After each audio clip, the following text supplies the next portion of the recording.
Ed here with the Digital Digest, and today I'm reviewing the Sony A7CR. This full-frame hybrid mirrorless camera retails for roughly $3,000 US. It's been on the market for approximately 6 months. I'll include a link in the description for those of you interested in purchasing one. And in full disclosure, this was furnished to me by the manufacturer for review purposes, and I will be returning it once my coverage has been completed. So who is the A7CR for?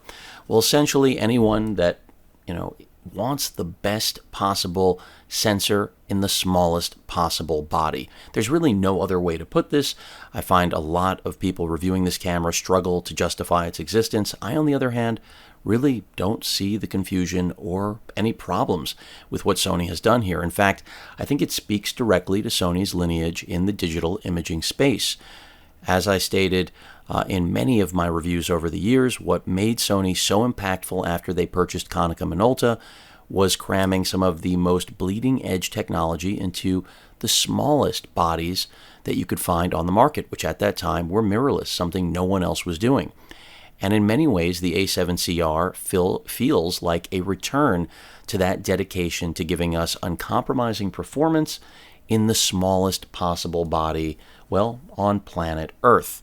And that's because, to my knowledge, really there is nothing smaller than this with this sort of performance. Because remember, what you're getting here, essentially, is the A7R5 shrunken down into this form factor. And yes, we do have to give up some niceties from that best-in-class body, but this camera is nearly $1,000 less than that camera.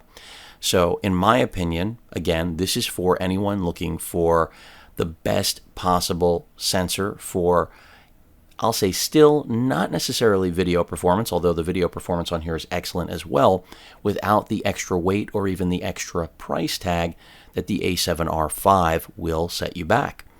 Now, whether or not that's going to make this camera right for you is really going to be determined by how much weight you really want to carry, in my opinion. And I'll cover that as we go through this review. So I'll start off by also mentioning I absolutely love this camera, and if I didn't own the Sony A1, I would have purchased this, immediately following my review at the very least, because it is just that good of a hybrid camera. And if you follow my channel, then you already know I adore hybrid cameras like this.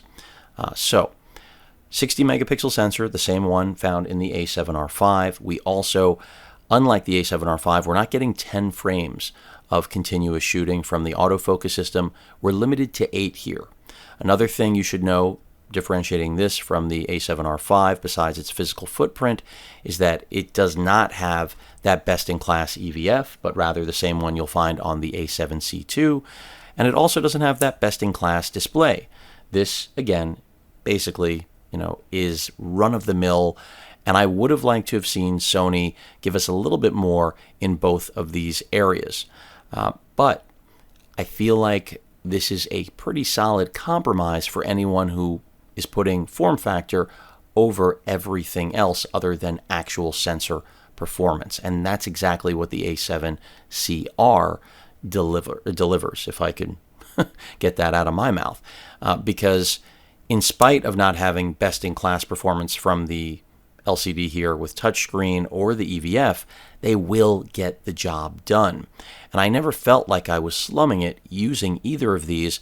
But of course, if you're going to compare it to something like the A7R5, where you're getting a pro-grade body, then you're already conflating things, because I've seen too many YouTubers as well as different media outlets basically say, don't buy this, get the A7R5.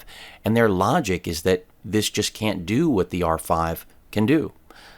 They're right, but they're also completely wrong, because in my opinion, Sony's vision for the A7CR was not to, convince professionals that they should give up the dual slot and compact flash express type A card support. No.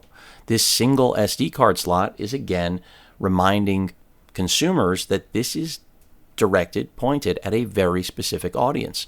Travelers who want, again, zero compromise when it comes to sensor performance, so they're getting the A7R5, but they don't want any of the extra bulk. And even if that is at the expense of the EVF and rear screen, they're willing to give it up. And I totally get that. Oh, do I get it. And that will become even more clear as we go through this video. Now, when it comes to I/O, you're getting basically all the things you expect. You're getting a Type-C port that is a USB 3.2 Gen 1, 5 gigabit, I believe. It's either 5 or 10. The point is, when it comes to transferring anything or charging, it's going to work. It's a modern port, thank God. Or I should say thank Sony. God has nothing to do with this, right? Of course. And we have, of course, our audio jacks for line in and out. Connect a microphone over 3.5 mil, or of course monitor your own audio. And then we have a mini HDMI for video output. And I have to say that while many people have complained about this, this is a camera designed to be small. If this is again part of the price of shrinking this down and making it literally 1.1 pounds, I am in the US, forgive me, then I feel like you are looking at the wrong product. And again, so many people do not understand who this camera was made for, and that's fine. But I hope to help those of you who are interested and do get who this was made for a better grip on whether or not you should be going with this or maybe something else, although I will tell you now, nothing else will literally compare to this. A lot of people will tell you, look at the A7C2 instead. I completely disagree. Granted, that is a great camera that I also adore. This is the one to own if you care about having a zero compromise, at least still imaging experience. I didn't say that about the video because, well, I'll get to video soon. So 8 frames per second continuous shooting as opposed to the 10 on the A7R5. You know you're not getting that best-in-class EVF. You're not getting the higher resolution display that also has a lot greater range of motion. I say that because even though this guy, can flip around, the A7R5, of course, starts here and can tilt as well as extend out and fully articulate. Really the best display on any camera on the market still here in 2024. And really, I feel like Sony could have given that to us here on the A7, I almost forgot the name, CR, more so than what they could have done with the EVF, I would argue, personally. No joystick on the back of this camera, something that, again, it gets a lot of flack for, and I don't disagree with that at all. I think a joystick should be here, and Sony, you can do this. I know you can. So let's get it in the Gen 2 of this, please. We also have the added nicety of another control dial on the front of the camera. First gen A7C did not have this. Now the A7C2 as well as the R that I'm reviewing here have it. And this just means that handling is much closer to what you would traditionally get out of one of Sony's Pro bodies. Because really you have enough in terms of dials to pretty much dial in, not to be cute, whatever you're trying to do with regard to aperture, whatever it may be. So you have that physical control. When we come to the top of the camera, we have a dedicated video button. Absolutely love it. By the way, I didn't mention aesthetics. I'm a big fan of the silver black trim here that this particular review unit has. Nice change of pace. The stacked mode dial, we have our traditional mode dial up here, as it has been with your 3 customizable presets. And then the second stage is this switch right here, which will quickly dial you in either to S&Q, video, or still mode. Absolutely love this. Since Sony did this, well, I don't think anyone can look back, nor should we. Beyond that, what you also need to be aware of as we look around the body is that part of the trade-off of having such a small form factor is that Sony is very much well aware that people have been complaining about it being too small. And so this year they introduced this little grip that literally just threads on and extends it. Now, I have mixed feelings about this because I don't need it. But if you're someone that needs it, because you have very large hands, it is included with the camera. And I think that's smart. I don't think it's incredibly ingenious or that the engineering is anything to brag about. You maintain your 1/4-20 for throwing this on a tripod or a gimbal. Although I would tell you now, if you're putting this on a gimbal, don't use this. There's no reason to. It still maintains your ability to get into the battery door, of course, because if it didn't, well, they would never be able to sell this, let alone no one would ever want to use it. And, it does just give that extra, what is it, quarter or half an inch of extra grip, which there's no question makes it even more ergonomic for me without the gigantor hands. But I can't help when I look at this to think that it just screams we were too cheap to just make a new body. So you're getting the old body and we're going to just small rig it on the bottom. So I won't say a love-hate relationship with this grip because I personally would just forego it. Again, for very large hands, I think it's going to be a game changer. But inherently, if this is your big flaw with this body type, I can't help but tell you that you probably should be looking at something else. So nice that they give it to us, but I'm not impressed with this add-on. But for some of you, it will be critical. Battery life on this camera, you're looking at a little over 500 shots on still side. But if you get into video, that's where things will, of course, digress. Your battery life this is a hybrid camera. It's going to be very different based on how you use it. So let's talk about the autofocus before I get into video, because that's the beauty of this camera.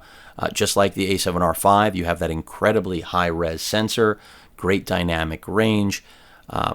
But, of course, the way that it really comes to life is through the AI processing unit. That in conjunction with this, with this 60 megapixel, really 61 megapixel sensor, even though it can only do 8 frames per second, unlike the 10 on the R5, the ability to get keepers with any of Sony's modern cameras with AI processing units just goes up exponentially. So even though this is slightly slower than the R5, you're still not going to have any autofocusing problems with this at all. It has all the different presets for the AI for the different subjects that it will lock onto. Also, the same applies to the eye autofocus, which Sony has cemented their footprint in the business, best in the business, no question. I mean, when I shoot birds with this, the days of having 10 out of focus shots in the mix of 2 good ones, those are over because of the AI processing unit. So really amazing what they've been able to do here across the board, and that really shines in a camera like this where, well, the autofocus got a little bit slower. So part of why this is this way is that Sony markets this as having both a mechanical and electronic shutter. Well, that's actually not true.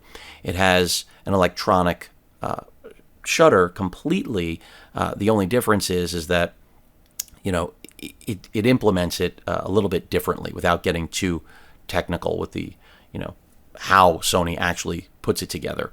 But ultimately, regardless of the fact that there is no true mechanical shutter on this, I still did not find that to be a point of contention because the autofocus works incredibly well and you're getting those phenomenal 60 megapixel shots that in post, this is what I love about it, you are going to find other shots, crop, recompose.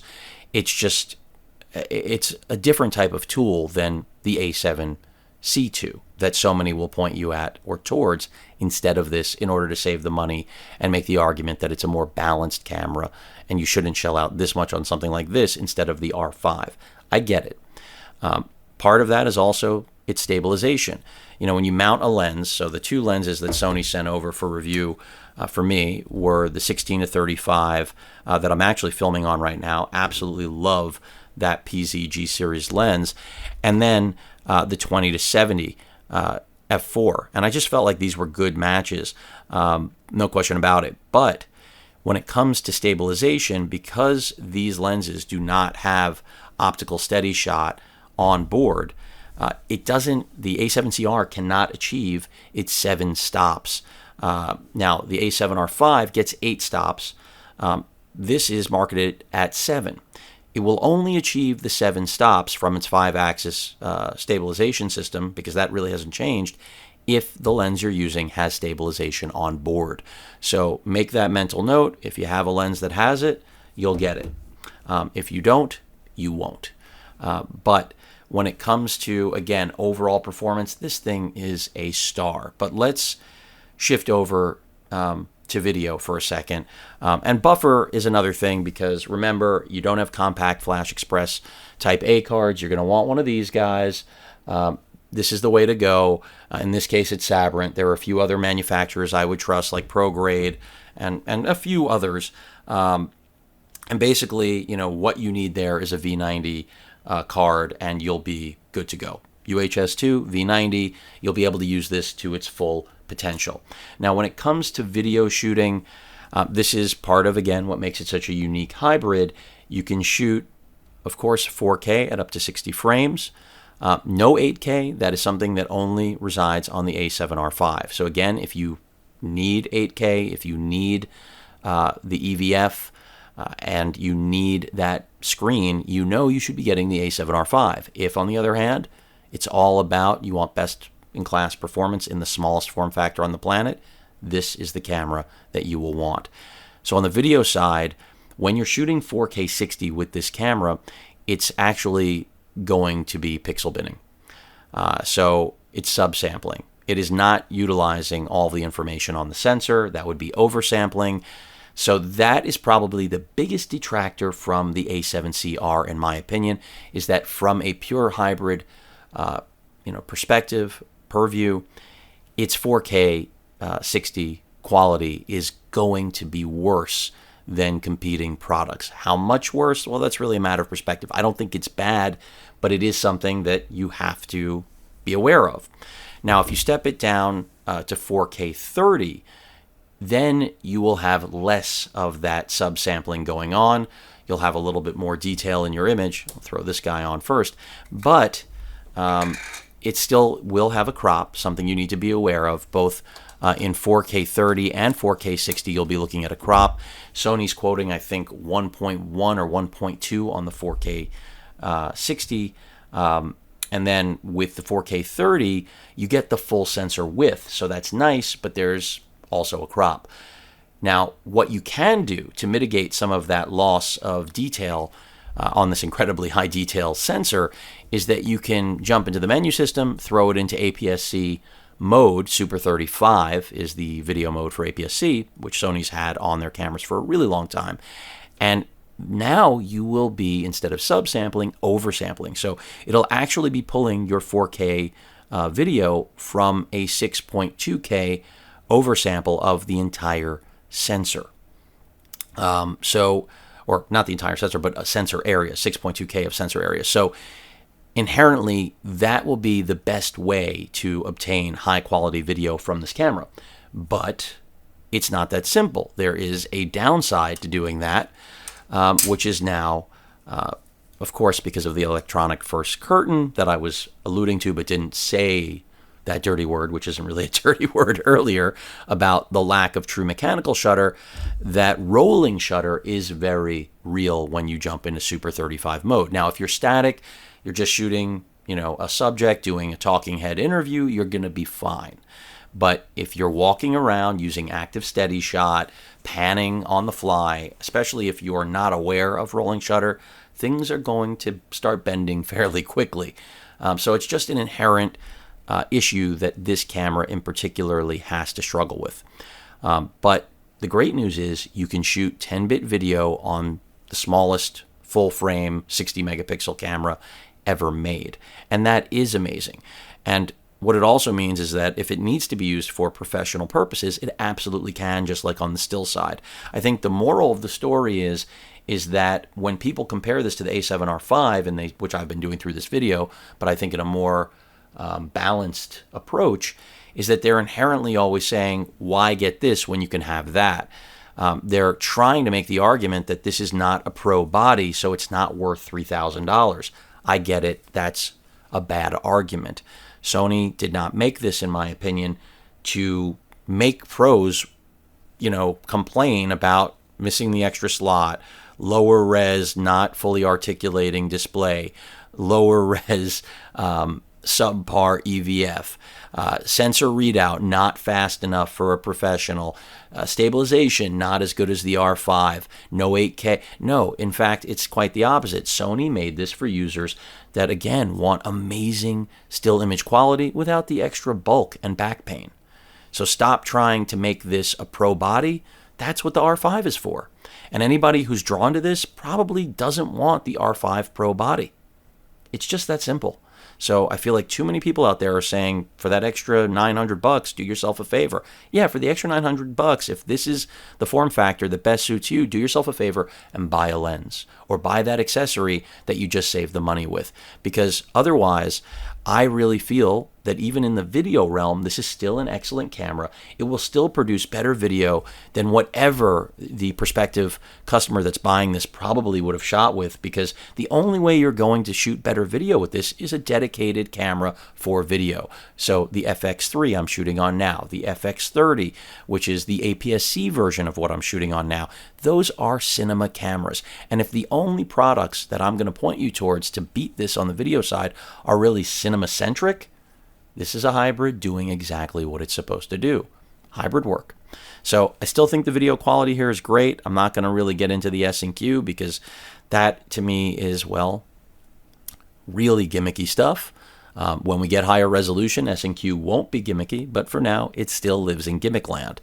One thing I didn't mention on the still side with this guy, besides, of course, how good the autofocus is and the stabilization, is that you do have the multi-shot mode, which I think tops out at like 240 megapixels, where it'll stitch together, the pixel shift approach. Sony's had this for a while. It's improved here. I don't use it a lot. I know some people swear by it. It's great for landscapes. I've used it there, but again, I don't find myself using it a lot. On this camera, I tried it out, but that's going to just be a matter of whether or not that particular feature appeals to you. On the video side, I didn't mention, we do have active steady shot, so that's something you should be aware of. And also, when you're in the Super 35 mode, the crop factor, I didn't mention that earlier, I forgot, is 1.5. So just be aware of that. This will always be cropped in video. That's just the rub on having that 60 megapixel sensor in this body with the way Sony put a bow on it. No better way of putting it. Now, when it comes to overheating, that's another thing a lot of people ask about. This is not the camera for you. It's not that it will constantly be overheating, but I feel like if inherently you are getting this as a tool to earn a living and you are requiring that it does not overheat, or at least has the best possible retention, or not retention, ability to dispel heat and retain performance, not the right camera. Hybrids shouldn't be on your list ever. They could be as a B or a C, but never as an A. If your living depends on something running, why even investigate cameras that inherently aren't designed to do what you're after? It's like getting a tractor as your daily driver on a 100-mile commute. That makes absolutely no sense. Maybe not the best example, but it just came off the top of my head. So the same applies here. If you are doing strictly video work, this is not the right camera for you. Now, if you're run and gun photojournalist and you don't want the extra bulk, this might be the perfect camera for you. If you know you need to do some short video interviews, this will do it. It'll do it well. You're not going to feel like you were sold short. But, wedding photographers wanting to use this, I don't really understand that. And I'm sure there are many on the internet that will tell you this was great for their last shoot. When I, was looking into for my wedding to find the right photographer and videographer, if either of them would have come to me with a hybrid like this, and yes, I'm one of the few people, obviously, that wants to know what they're shooting with, I would have said we're going to need to use something else, very obviously. So, yeah, it's just really clear on the video side. If you're worried about overheating, do not get this. I'm not going to give you specs on overheating because, quite frankly, your environment, production environment, is going to be the biggest factor. But again, because this has no active cooling, like my FX3, you just have to have realistic expectations. It's a very small body, so it will overheat, but it's not going to overheat in 5 or 10 minutes. So just be realistic. Long form is out. That pretty much is what it boils down to. Webcam capability. This is another nice thing with both this and the A7C II. We now have legit 4K 30 plug-and-play functionality. You plug this in, your computer sees it as a webcam, just like, that Type-C port is now, pretty much full throughput, which means if you want to charge this with a battery bank, it's going to work. You won't be playing catch-up. It'll actually keep this thing topped off, no question. By the way, that is one good way to extend video recording time, is not rely on an internal battery, but rather rely on battery banks. It takes part of the process that gets hot away from the body. And before people run out and say, what about getting one of those little fans? I think that's, well, if it works for you, great. I'm not recommending it just because I don't like third-party electronics pressed against one of the most important parts of the camera. If it vents and helps, that's good. But overall, again, just not something I see as particularly important. When we jump into the camera itself, so I'm just going to take you through a quick menu tour here. I think that, if you're unfamiliar with Sony's menu system, there will be a little bit of a learning curve, but not much. This is a redo that happened a few years ago. We have touchscreen, the My Menu settings, and basically, you jump into image quality and make your selection. One of the nice things here, we do have HEIF. I didn't mention that. Also, compression when you're in RAW now. Part of the beautiful thing with this camera is that Sony woke up and realized not everyone wants gigantic RAW files. So we actually do have levels of file size now. So you can go medium, large. I think this is something that Sony should have thought of a long time ago. But hey, better late than never. But just another thing people are going to be aware of. There it is. And I think that's a great route. It's the way things should have been from the very beginning, in my opinion. And really what you're going to dial in, I can't do that there. For your video settings, also is going to be a matter of personal preference. I think with this camera, now that you know what I've mentioned about 4K 60, you know that maybe shouldn't be your priority. 4K 24, 4K 30 being the sweet spot. But that's not to say that shooting in Super 35 isn't still going to look great. It will. But if you need 8K or you need better stabilization and maybe less rolling shutter, this is not that perfect video camera for you. But just moving right along. So part of what I was talking about with Super 35 for video also is one of the reasons I love this for still shooting, because one of the things I found while using this was that if I wanted to shoot with some of my APS-C lenses, I could. And of course, that effectively doubles the reach of said APS-C lenses because of the crop factor. This is a full frame lens sensor. Mating, APS-C glass means they are going to crop. And one of the things I always loved about the A7R series of cameras was that flexibility once we got up to 60 megapixels. And we're still there, thankfully. So this means that when you throw on any APS-C lens, and I still have a few that I really like, I have that crop factor, but I'm still retaining enough megapixels that I have something that isn't just usable, but looks great. Use something like the A7C2, and that just isn't going to happen. It's 33 megapixels. Once you go to APS-C, forget about it. You're not going to want to go to APS-C. So that's part of what's really unique about this camera. The same thing I loved about my R4 and would have loved about the R5 if I had purchased it, was that you kind of have two cameras in one, because you have that ability that if you want to travel really light, throw APS-C lenses on it, and you still have a really high performance machine with you that just happens to be, what, 1.25 pounds with that lens, or maybe 1.5 pounds. But, if you're shooting on something, again, that doesn't have this megapixel count, you don't have that flexibility to drop in a crop mode. And even though I wouldn't recommend this for birding, it can do it, or for action or sports photography, it can do it.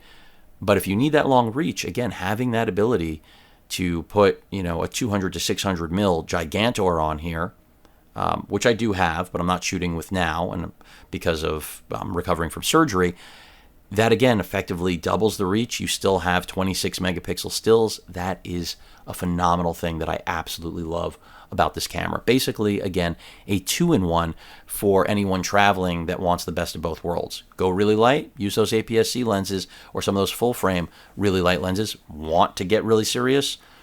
Jump into APS-C mode with full frame and really, get your reach on, so to speak, as bizarre as that sounds. So that's another thing I love about this. I loved it on the A7R 4 and 5 and every A7R before it, really, because I was playing with crop mode, but that really came to life on the R4 and even more mature on the R5. And well, we have it here on the A7CR. I feel like that's overlooked constantly. Don't forget, it really, if you have the glass, is two bodies in one. I'm not saying it's two cameras, but for a lot of you, it is going to deliver that flexibility that when you want to go heavy, you can. And when you want to go light, you can. And if I didn't own the A1, I would own this. So even though I also love the A6700, it's not full frame, so let's get real. So basically, you've heard a lot about still and video. I didn't finish through the menu, so let's just do that quickly, even though it's going to reprompt me. And, you know, everything on this camera just works well. There's no question that the still experience is far and away where this thing really shines. But again, don't let people talk you out of the video, because if you are a traveler that is looking for the best camera money can buy in the smallest form factor, this is exactly it. And that even pertains to the video side of things. So I really like it. There's the pixel shift multi-shoot I was talking about before. An amazing feature, but some will view it as a gimmick. Also, the new Imaging Edge software, huge upgrade from years past. Steady Shot is on. I mentioned active steady shot is something you can employ. So that's another nice thing when shooting video. Does it get you, the Insta360 GoPro smoothness? Absolutely not. But we're getting closer to that gimbal feel. And this is an ideal camera, as is the A7C2 for gimbal work. I mean, just you want no compromise on a gimbal. This is about as no compromise as it gets, because you're getting one of the most dynamic and information-laden sensors on the market in, again, a 1-pound package. And that's why when this was launched, I was just ready. But, I had to remind myself that I've got this guy over here. And that's the next part of this review. So I've got the A1, the 24-105, which hopefully Sony's about to launch a new one of these, because this is arguably, in my opinion, the best lens they ever made for shooters like me. And realistically, on this camera, this is another dream lens. And if Sony makes something a little bit lighter, in that revision, which I think they will, I think the Mark II of this will inherently be a lighter lens, they are going to have a superstar pairing with this. Now, again, you could drop to one of the APS-C power, but that defeats the purpose.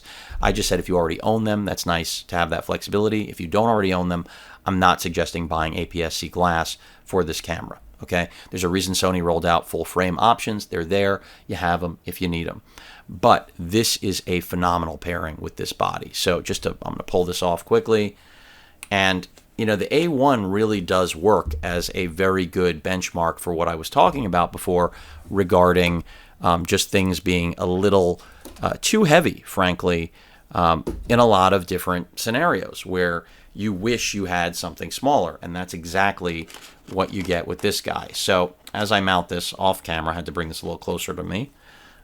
Bear with me here. It's just because my arms is part of my recovery. You can see that this gets substantially larger. But imagine this is all you take on your trip. It's amazing. Now, and if you could live with something even smaller, even better. But this is just a phenomenal little piece of kit. And the weight, I'll say, disparity between these two, a lot of people on paper think it's not a big deal. It's a huge deal, especially, anyone who does a shoot all day and is, dealing with that weight long term, it. There is a monumental difference between a body like this that is nearly double the weight versus this. Of course, this affords us more controls, less overheating, a better EVF, better display on body. Of course, the joystick that we wish was incorporated into the A7C line, and I think that will come eventually when Sony wants to pony up the money. But enough has been done here that, again, I could forget about all of the nuance that comes with this guy, because the images and the videos that this will still produce, still yield, regardless of its form factor, are absolutely stunning. So another nice thing is that this hot shoe supports all of Sony's pure digital shotgun mics. If you follow my channel, I love them. I use them. So that's another really nice feature that is incorporated into this camera. And overall, I just think Sony hit it out of the park. I think the biggest problem with this camera is confusion about who it's for, who it suits, and this whole idea, again, that it's not really, you should be buying an R5, not this, or get the A7C2, not this. And I feel like that is, again, missing the landing point of the A7CR, which is for people like me and many of you that want zero compromise, as best as zero compromise can be delivered. And the fact that you're getting an R5 for nearly $1,000 less, if you are not, purely an EVF shooter, you're not going to care as much as, well, the world would lead you to believe. And then when you bring in something like this guy, the original RX1, which actually my first one, which I bought when it launched, which was just as expensive as this camera. Context, good reference point. An amazing 35mm prime, fixed on this full frame 24 megapixel sensor, an amazing camera. Mine got destroyed by Hurricane Matthew. I replaced it, and I still love it. I've been waiting since this camera originally launched for Sony to make something like it again. Very Leica-esque, as is this camera. Sony hasn't done it, but many would argue this is that camera. Now, yes, they made a second gen of this, but we still never got 4K on board. Of course, it doesn't have AI. That camera's like 8 years old. This is like over a decade old.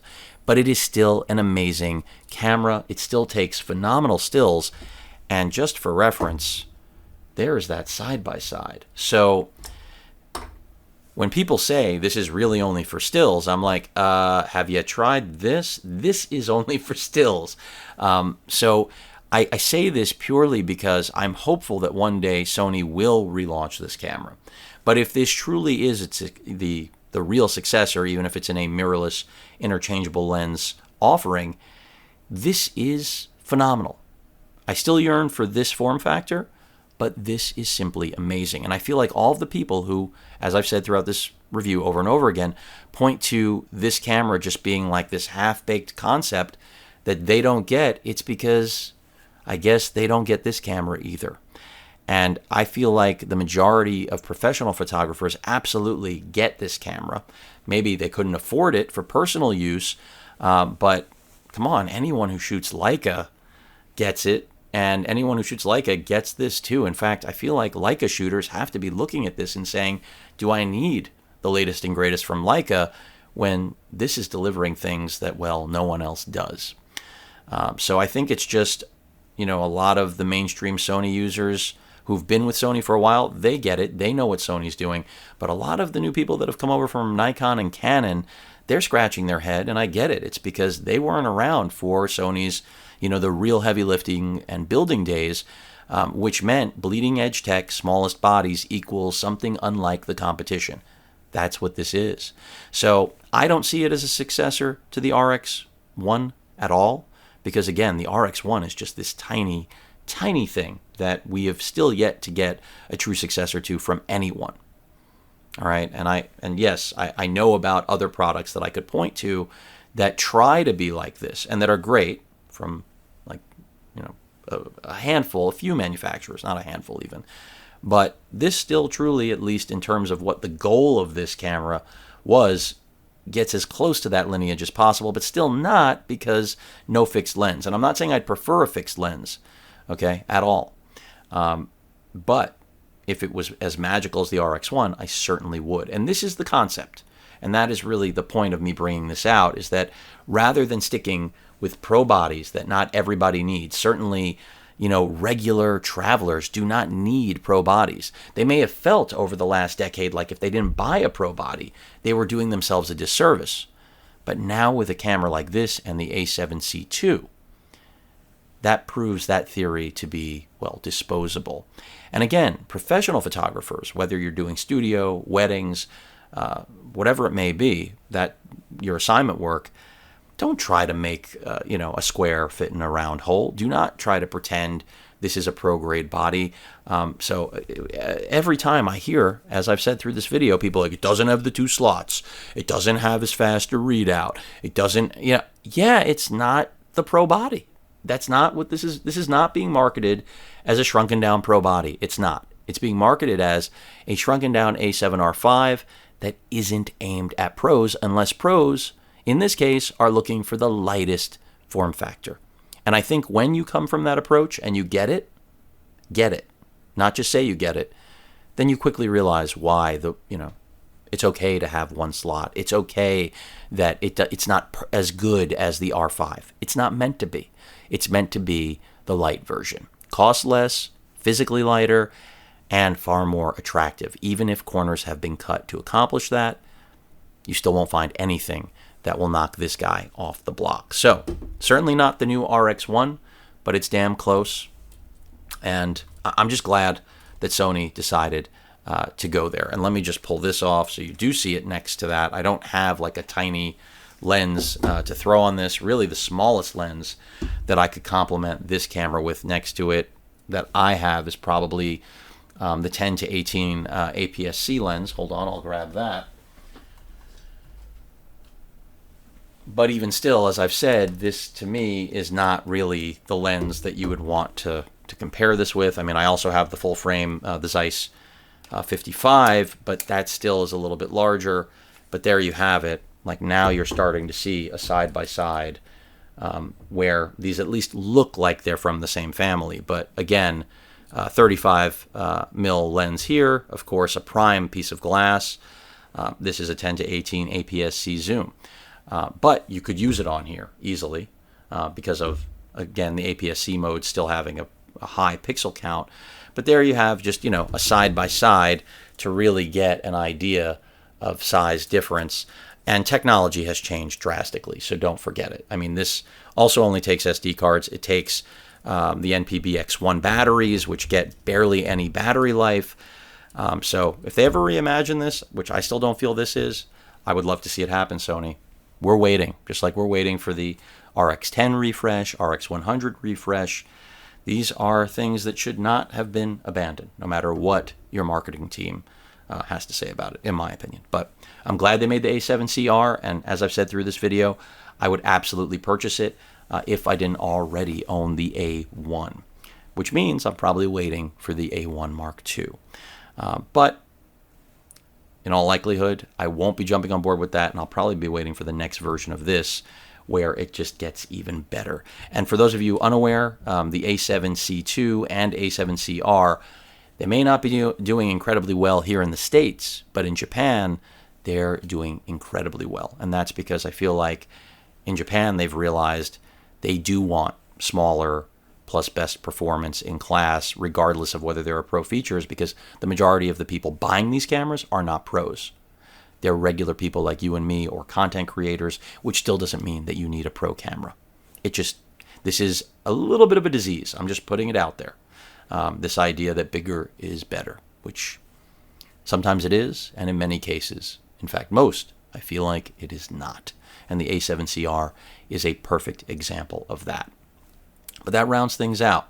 A shrunken baby A7R5, missing about 3 of its critical features, possibly 4, depending on who you talk to.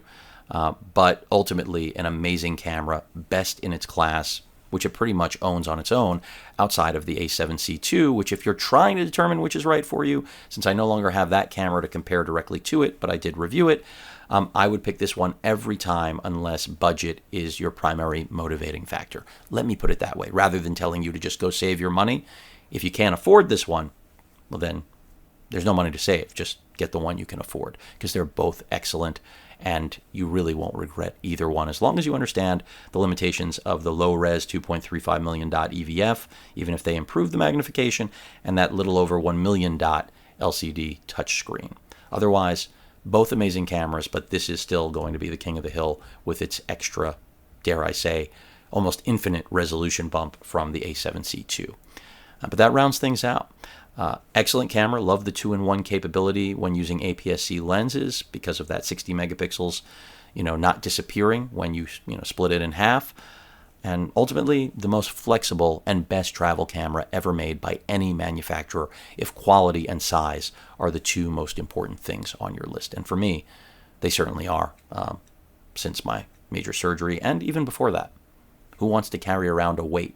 Nothing fun about that unless you have to for work. Any questions or comments, please feel free to post them. Hit that like button. And as usual, please feel free to subscribe and please stay safe. Later.